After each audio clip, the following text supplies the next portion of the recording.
Welcome to another episode of Steel Thunder Boys. I'm one of your hosts, Marcus Brown, and I'm DeCoven Riggins. What's going on, everybody?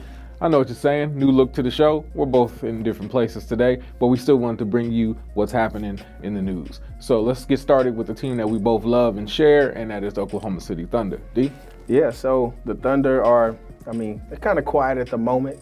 You know, summer league is over. They're going into camp is going to start, I think, in about a month.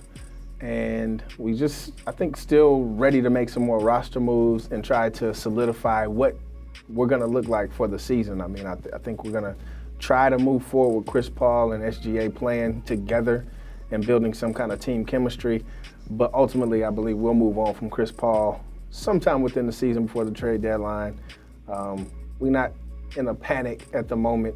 We got really smart people in the front office who can make some savvy moves. So I'm really looking forward to seeing what we're going to do.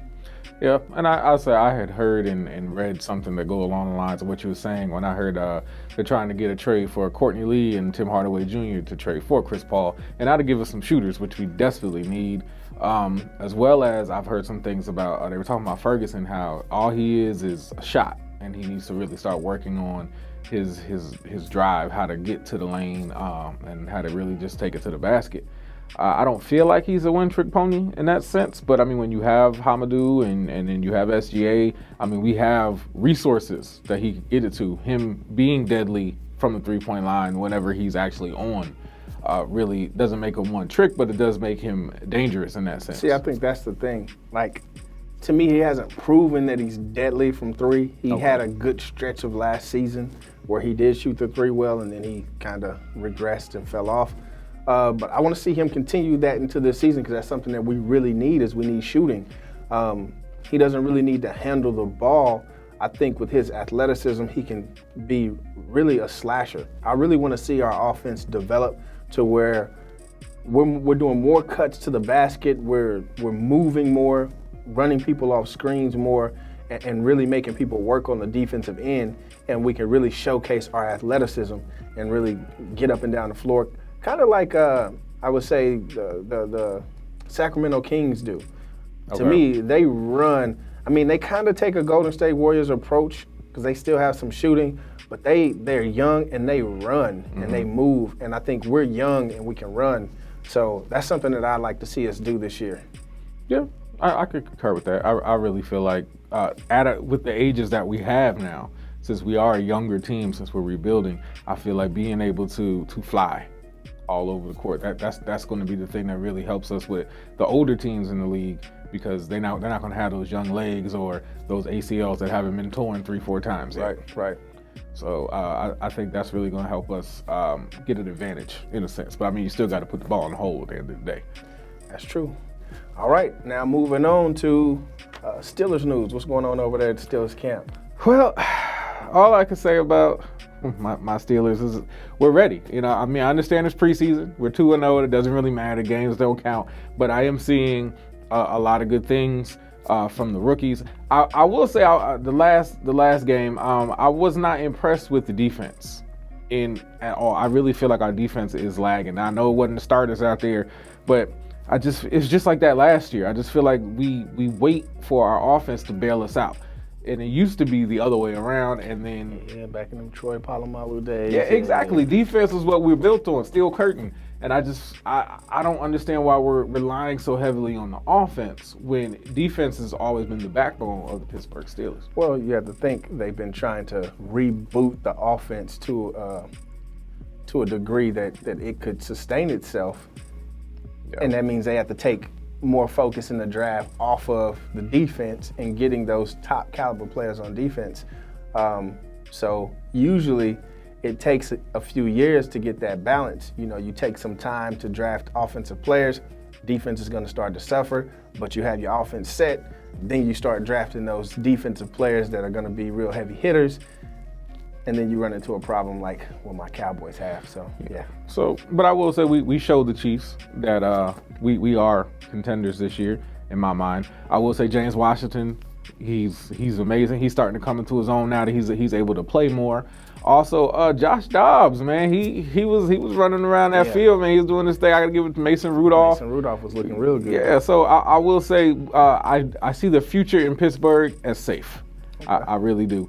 But other than that, I mean, when it comes to Steelers news, we're just getting those W's in preseason and just building up that confidence for when the games matter. Still haven't seen Big Ben yet, though. We're going to see what happens when the season starts. You know, Ben talked real big noise and said, you know, they're going to be on top. Yeah, he talks every year. That's we'll see. That's what he's doing right now. He's talking as he watches the games right along with me. It's preseason, man. Yeah, but still, you know, you want to get those reps. I know he's 30, 36, 37, but you still got to get those reps because you're getting older, but the defenses of other teams is getting younger. I mean, but this is where you're going to start to see the veterans come out and play the third and fourth game to get that tune-up in there before the start of the season. So, you know, we like 2 weeks away from the season. So I'm excited. You're about to see him. All right. And that's all I got. So let's get into your Dallas Cowboys. Yeah, so big news just breaking. Jalen Smith just signed an extension. Still waiting on the numbers to come out. So we got somebody decided. It wasn't one of the big three, but Jalen is one of the key components to that defense. He holds the middle down. Him and Van Der Esch going sideline to sideline. And Sean Lee, when he's not hurt, they do a great job. So locking him up long term is so good for the Cowboys, especially right now with all the other contracts that are still looming, pending. And in other news, Zeke goes back to Cabo because he's butthurt about what Jerry Jones said when he said Zeke who. Now, come on, Zeke. You know he's just kidding. You know Jerry. Jerry's had your back. Jerry's been looking out for you. Come on, man. Stop. You came back to Dallas. You know, you flew in. They got you on camera in business class, flying back to Dallas. Why are you going to turn around and go back to Cabo? Come on, Zeke, man. Come on home and go on and sign a contract with the boys so we can go on and get this season started. Zeke, I'm gonna put it to you like this, bro. You gotta get out your feelings, man. You a big boy, literally. It's time for you to man up. I mean, yeah, he made a comment. I mean, we in negotiations right now. He's not friendly right now. This is big money we talking about, and you getting mad over a comment? Like, are you trying to get a Super Bowl ring, or are you trying to feel good about yourself? Like, which one is it? Yeah, I think this is what I think it is.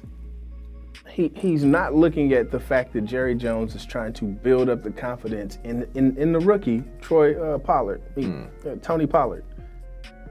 If that's what it is, you know he can't replace you, Zeke. Zeke, you're the best running back in the league. Yes, he is the best running back in the league. And you're going to get the bag. Gurley is not his arthritis is not going to allow him to be what we would consider the best back in the league. Well, you got to actually be on the field. Who's rushed for the most yards over the past 3 seasons per carry? The guy who's on vacation in Cabo? Yeah. Hey, last time he came back from Cabo, he was whipped into shape. And the last report we heard from him in Cabo is he's down to his draft weight. So that's great. But he's still not. He don't got a star on the side of his head, so it don't matter. He does. He still does. He's under contract for the next 2 years. So Zeke is going to sign a contract with the boys, whether it be in a week, 2, 3, whatever. He's going to get his contract done, and he'll be back on the field for the Cowboys soon. Now, in other news, we've been on a little hiatus, had a lot going on around here, but Dak it was reported he asked for $40 million, then it was reported that he didn't ask for $40 million, but what we do know is that he turned down $30. I get it. It makes sense because Dak statistically has proven that he's better than Carson Wentz. Oh, yeah, definitely. And Carson Wentz got, $32 million a year. So Dak says, I need more. So I believe that Dak will get a contract somewhere around $32.5 to $33 million. And that's where we're going to be with Dak.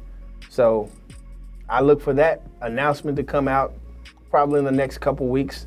I'm almost certain they want to get it done before regular season starts. So we're going to be on the lookout for that contract to get inked real soon. And then Amari. We know he hasn't practiced in a while. He's still out, plantar fasciitis. I mean, that's something that he dealt with, I believe, in his rookie year coming out of Alabama. But he's gonna be just fine. There's no concerns because even in his rookie year, he did really well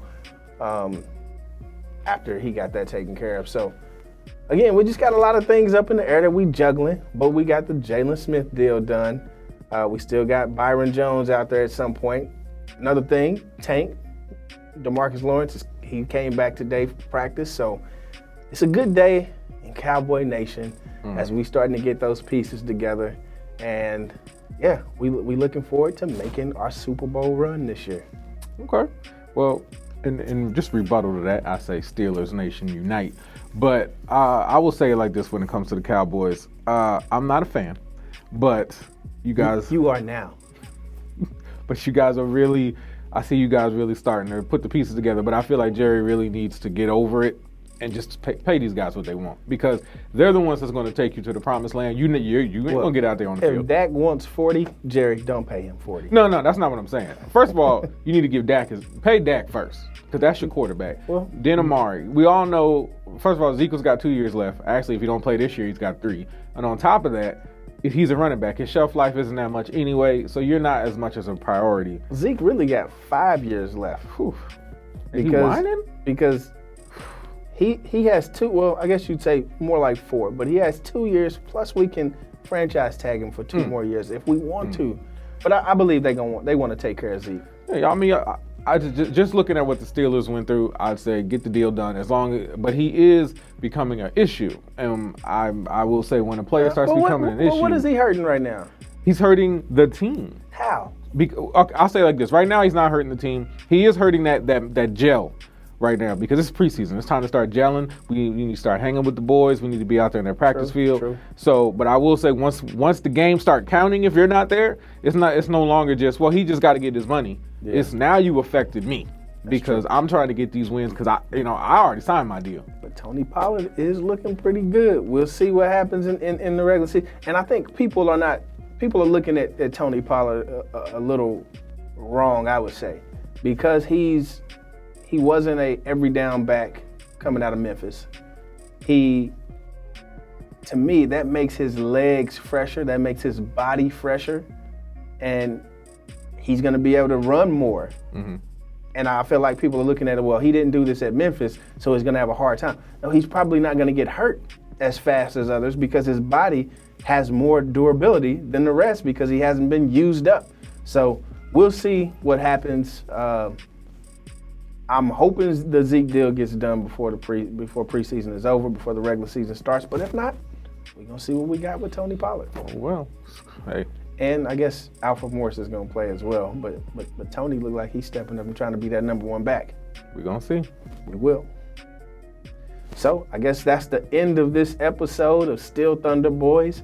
Tune in next week. We will be giving you another episode, or if something big breaks, we will come on and give you another episode. So signing out, I'm DeCoven Riggins. Marcus Brown.